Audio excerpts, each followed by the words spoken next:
to the Books, Life, and Shenanigans podcast with your host, Amanda Bird.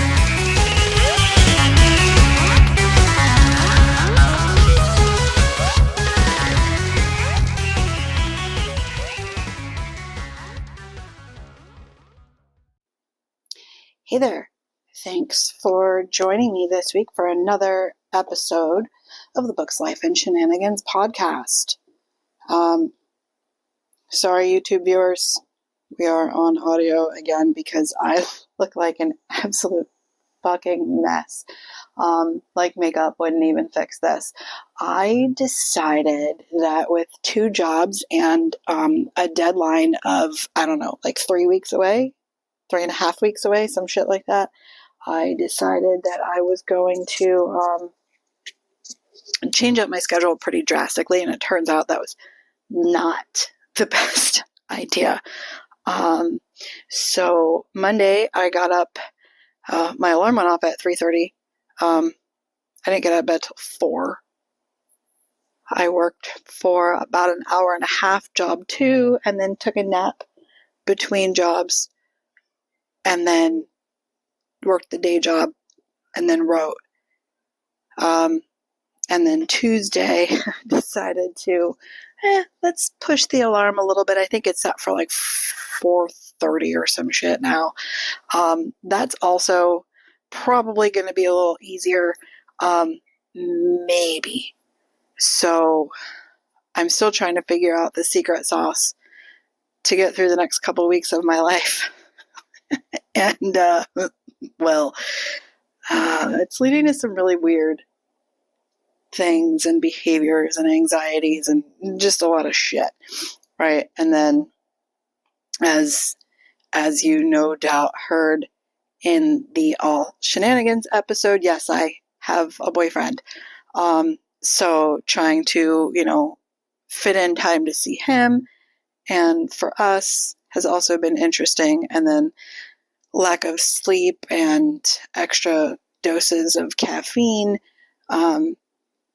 The anxiety is really weird, especially because he's my first husband, but a million times better. And my first husband and I actually had this conversation when we spent like 3 hours on the phone about a week ago. It was crazy. So yeah, that's kind of where everything is. So this week's episode is on Exposition for books, and the life section will be on not being heard. Both are absolutely brought on by things in the past week. Exposition was actually brought on by a movie because I found myself saying a lot. There's entirely too much exposition in this movie. It's not a book. It's a fucking movie. I'm sitting here watching the damn thing. So we'll get into that in a few minutes or a few seconds, whatever. And then, not being heard. Conversation between the boyfriend and I, and he apologized for essentially not hearing me, because I got pretty upset and frustrated about it. Water under the bridge now, of course, but there are so many different situations where a person can feel like they're not being heard.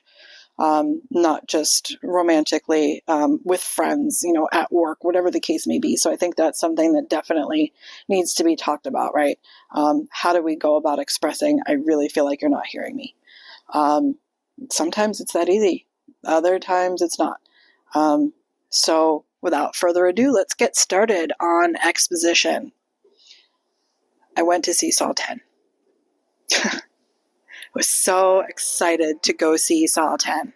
So excited to go see it. And lo and behold, 60 fucking 5 minutes into this movie, I had finally had it.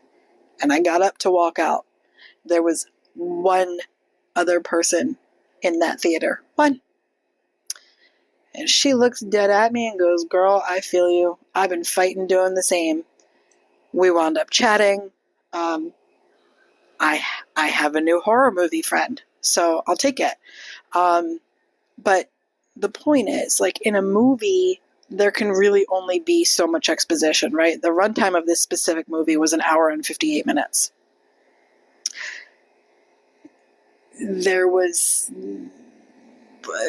maybe a kill scene and a half. And if you've seen the Saw franchise, every single Saw movie opens with a kill. This one deviated from that to the point where I thought, what's his name? David Gordon Green, who ruined the Halloween franchise. I really thought he wrote this movie. He did not. I don't even feel like looking up who killed the Saw franchise because I'm just that fucking disappointed. But there were 2 small kill scenes, and we're talking like 2-minute kill scenes, like not even the actual like full like 5 to 10 minute kill scene you're used to, even if it's like a cut scene in the Saw movies, which got me to thinking, okay, book 1 in my 13 Reasons for Murder series, book 1 is probably like 80 to 90% exposition, right? That book sets the stage for the rest of the series. Is there a lot of exposition in my books? Well, yeah, because it's a book, right? So you're in your imagination, you're in your head.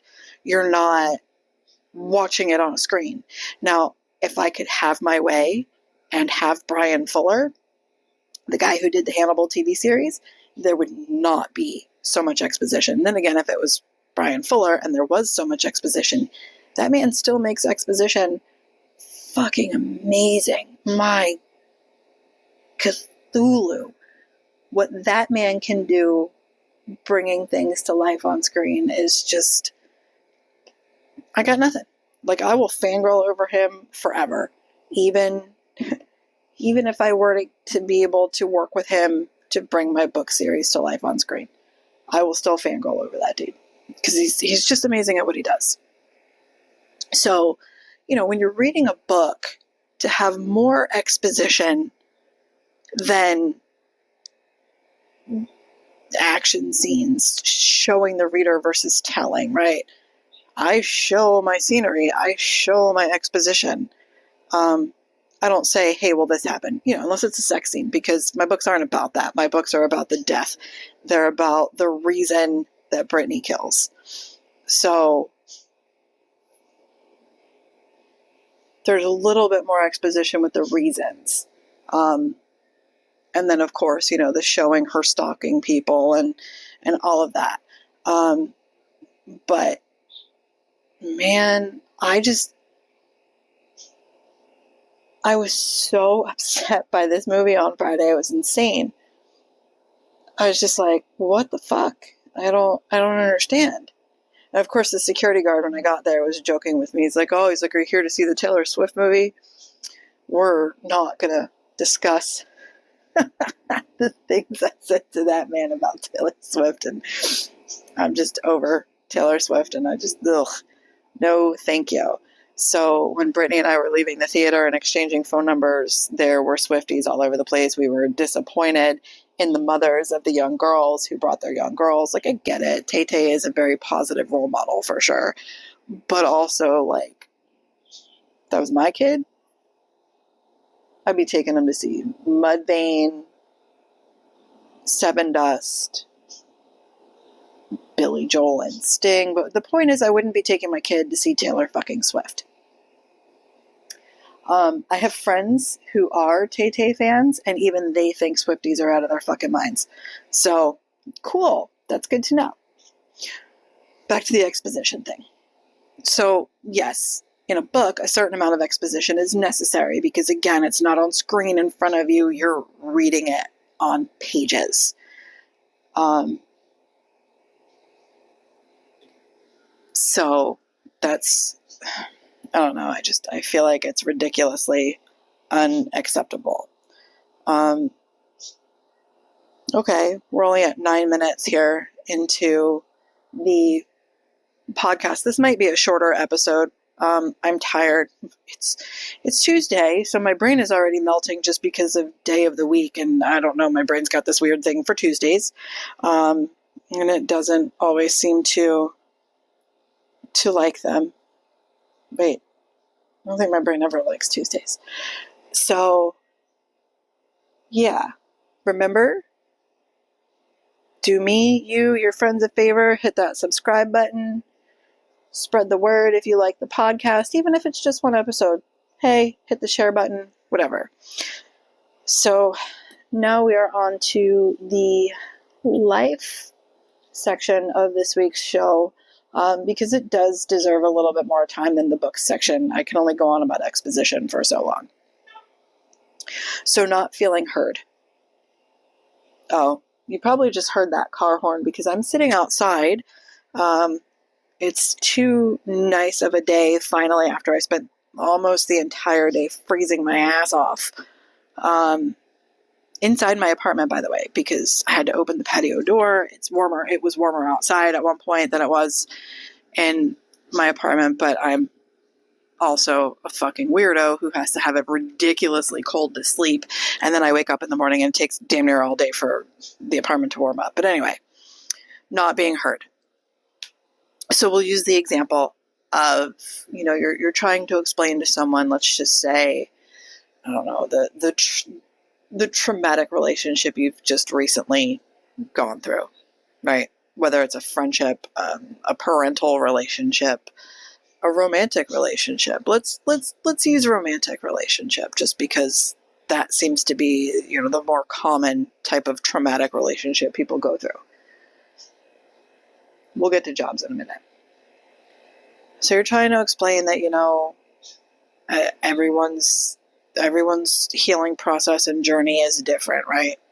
And they keep telling you, just get over it. What's not being said is what they're trying to tell you is not, you need to just get over it, because that's not at all what they're saying, but that's what you're hearing because those are the words coming out of their mouth. You only find out after a heated bit of conversation where you're getting really upset. They're getting frustrated because what they want to say isn't coming out. You're getting frustrated because the words they're saying are the words they're saying, and it's not hitting you that, hey, do you mean this, instead of these words that you're saying. But what they really do mean is, I hear you, I understand, but they're just not saying those words specifically. When you're someone like me and those words aren't being said, it's a lot. It's a lot to try to process, to try to figure out, to everything, right? So it causes a rather large misunderstanding. And, for some people, that one misunderstanding is the end of it. And then there's those of us that are like, no, this is bullshit. That's not going to be the end of it. And when I say this is bullshit, that's not going to be the end of it, meaning, say this is someone you've known for quite some time, and, you were stuck in whatever shitty relationship it was, and you've always wanted to be closer with this person in one way, shape, or form. And you're having this misunderstanding. You're trying to figure out how to get through it. And then you finally just say to them, I feel like you're not hearing me because the words that are coming out of your mouth are telling me you're not hearing me. And then they turn around and say, I'm so sorry. That's not what I meant. And then you're like, what the fuck? Apologies are real? They're not mythical unicorns? What? Because you're not used to hearing apologies from people, aside from super close friends and good family members, right? You even heard an apology from a significant other in, I don't fucking know, years. We'll just go with years. You're used to being manipulated and gaslit, and when they say you just need to get over it, you're used to not inferring anything because Cthulhu fucking forbid you infer anything. Oh, you're crucified for it. You're fucking crucified, blamed, gaslit, and manipulated even more. So no, you don't want to infer a damn thing, because where's that gotten you in the past? No, we're good. So yeah, when you feel like you're not being heard with a new love interest, it fucking sucks. Like, you kind of recoil and you get frustrated and you get sad and you're like, do I really want to keep this up? In my case, abso-fucking-lutely I do. because he is everything I've ever wanted and more. I mean, my ex and I spent 3 hours on the phone. 3 hours, and he's like, I am so happy for you. It's about time. So that's that specific situation.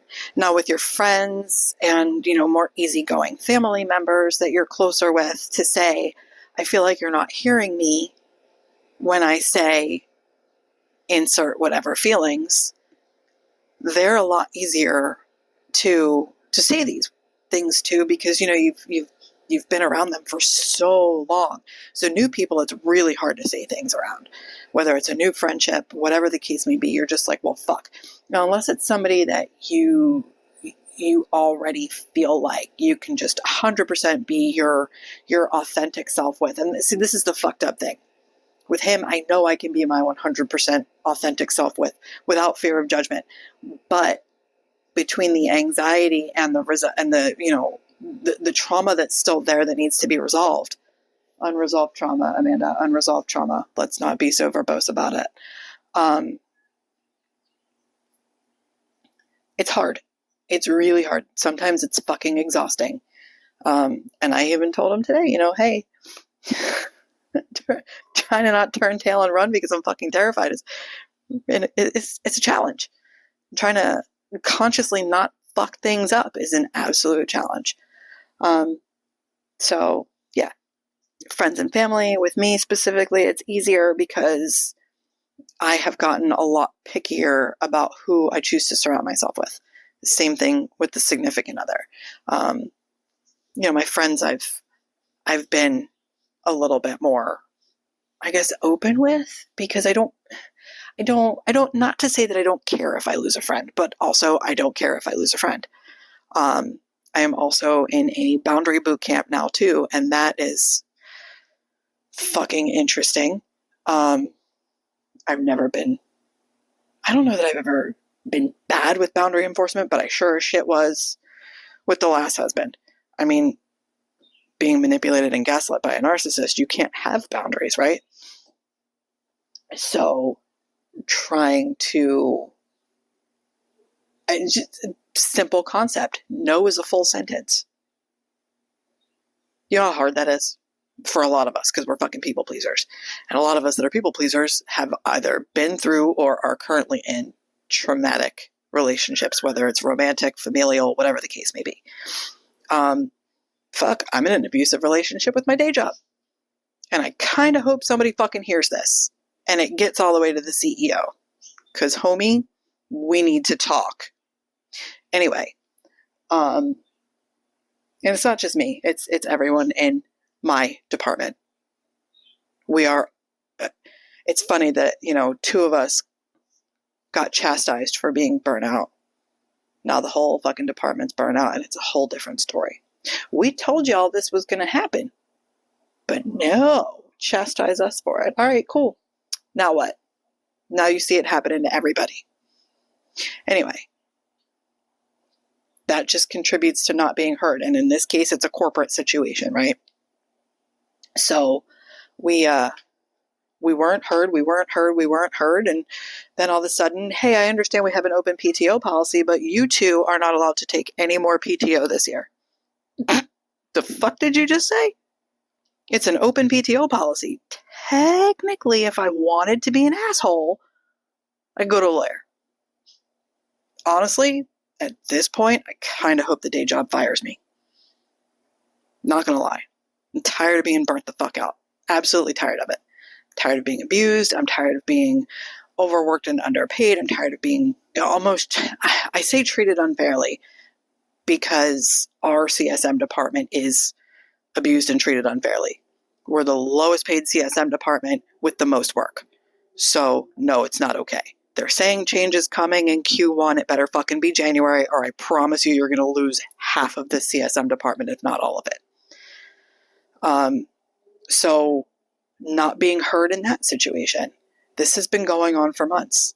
For the past, 3-4 months, we've been overworked and undercompensated, and we're not being heard because, we're working on things because, the the buyout or whatever the fuck it was that happened. We were public and now we're private again. We went from private to public back to private. Here's the thing. I give it a year or less before we go back public or we get sold. So no, I don't want to stay with a company where that shit's going to continue to happen. I don't want to stay overworked and underpaid, grossly overworked and underpaid, by the way, to the point where my customers are fucking angry. What do you mean you don't have any availability for 3 weeks? Number one, did I fucking stutter? 2, we are understaffed. They're not giving us any more people. However, I have to be very careful with how I phrase that via email because they do check our emails and what we say to people. And it's the most micromanaged bullshit when it comes to that I have ever seen. Thanks, InfoSec. 3, I'm just doing the best with what I got. I don't know what you want me to tell you. I have 450, 460 accounts I have to work with. I am one person. Apologies that I can't get you in at 2 o'clock tomorrow fucking afternoon. Like, I'm here for you, but you're not going to strong arm me. It's just not going to happen. For me specifically and for one other team member, this shit has been going on for a fucking year now. We're over it. We're both very over it. Just so happens that her and I are the two that were told we're not allowed to take any more PTO. So not being heard is a thing. Now, in an environment like mine, corporate, I can vent to my manager or to the other team or to any of the other team managers. I can vent to my director. I already know they're not hearing me. And I went through this very early on with my manager and my director. The other team a couple of the other team managers were a little different.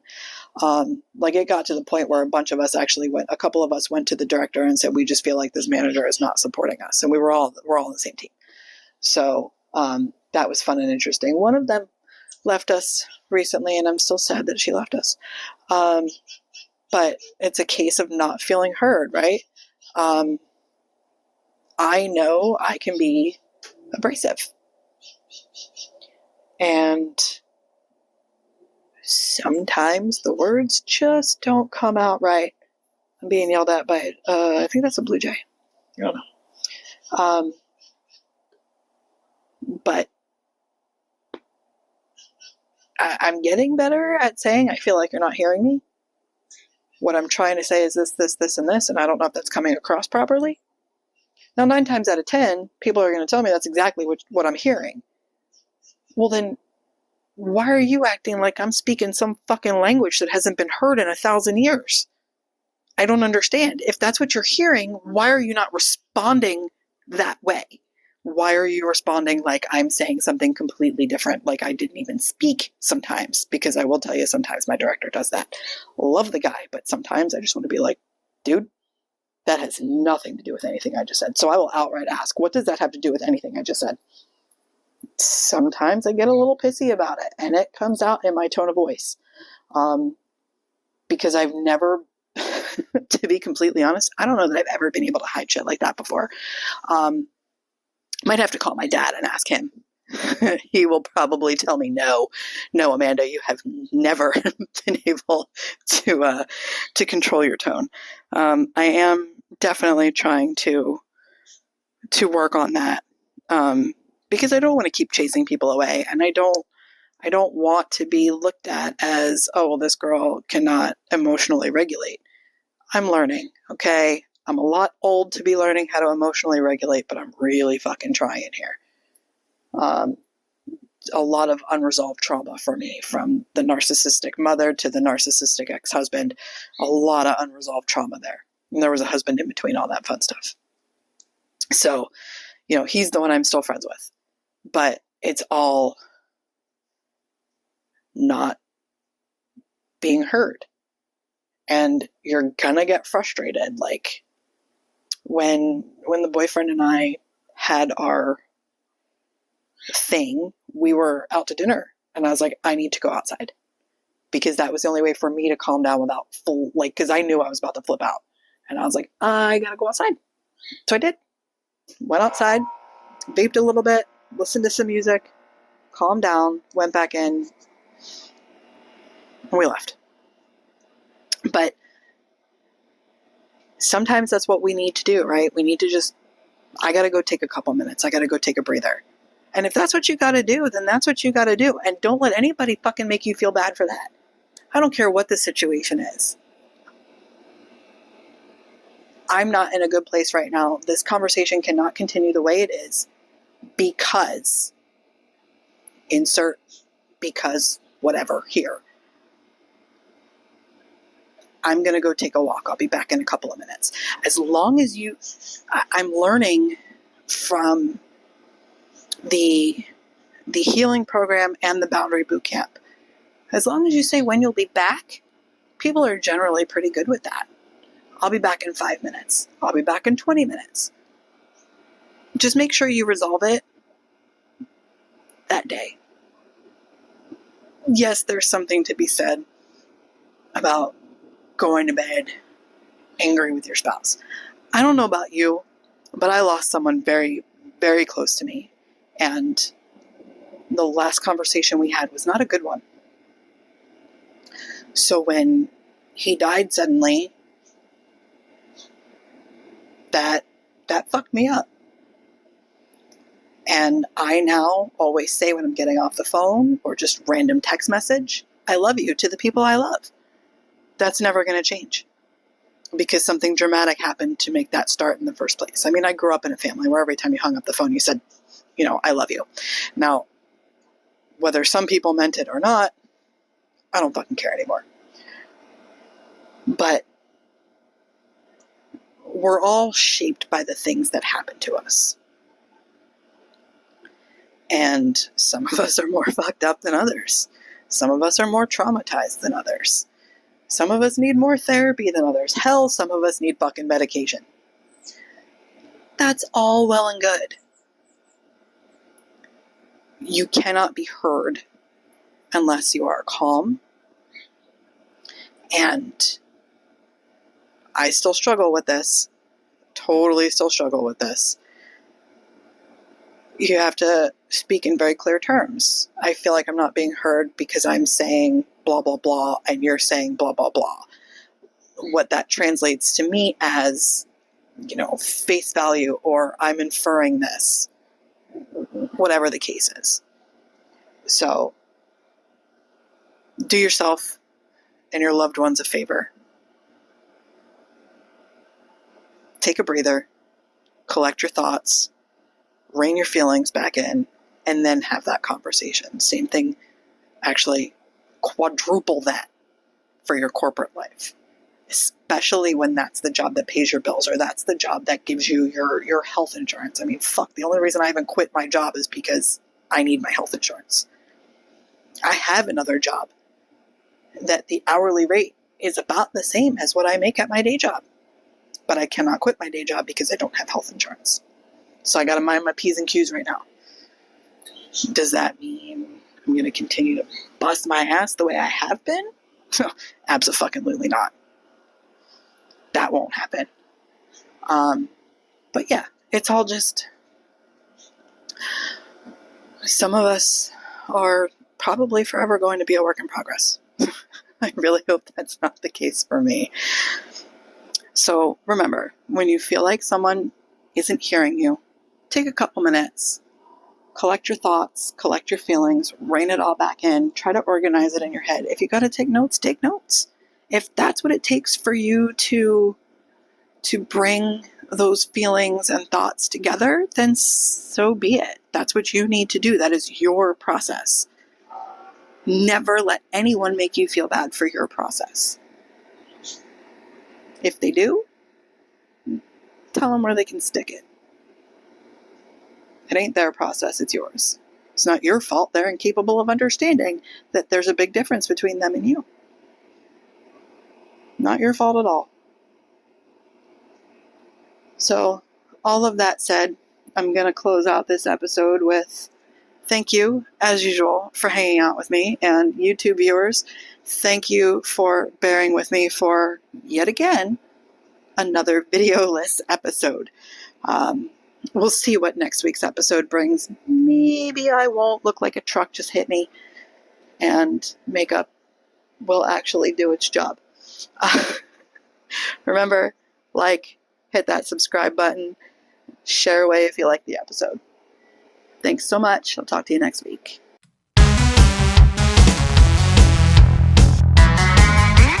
This has been the Books, Life, and Shenanigans podcast with Amanda Bird. Song credit, audionautics.com. Intro action, AUDIONAUTIX.com.